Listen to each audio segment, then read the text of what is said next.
Well, every May, law enforcement officers who were killed in the line of duty, they're recognized for their sacrifice. For the last week, a special ceremony was held in Washington, D.C. for National Police Week. And here at home, in honor of National Police Week, we're remembering some of the fallen NYPD officers from our area.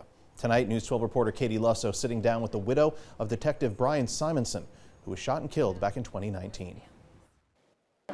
He was my best friend, my soulmate. Not a day goes by that Leanne Simonsen doesn't think of her late husband, Detective Brian Simonsen. He was the one I was looking for my whole life. The 42-year-old, his union's delegate. On February 12th of 2019, he attended a meeting, and though he was allowed to go home after, he didn't. It was snowing, slush.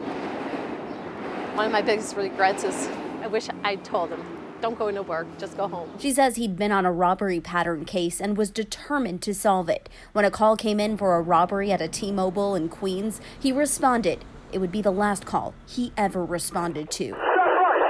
The 19-year veteran of the NYPD struck by friendly fire and killed. I just remember screaming, and it was the moment I died right along with Brian. The two had been married 5.5 years. For the short period of time I had him, I was the luckiest girl, even though I'm like the unluckiest girl now. In the blink of an eye, the love of her life gone.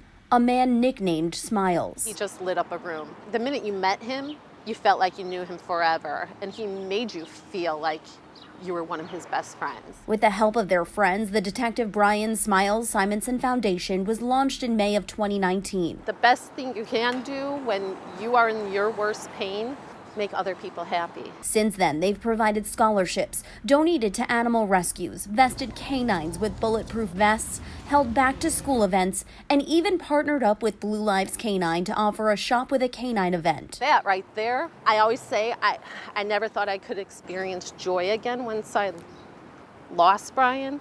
When I saw that little girl so excited for Christmas, I'm like, this is pure joy again. She says that joy and the outpouring of support is how she gets by. The amount of good in the world is still out there, and I appreciate it so much, and I can't thank people enough for the support they give. And one thing she says is certain, his smile and his heart will never be forgotten. I can't let his life be forgotten because he was the most amazing human being I've ever met. Katie Lusso, News 12.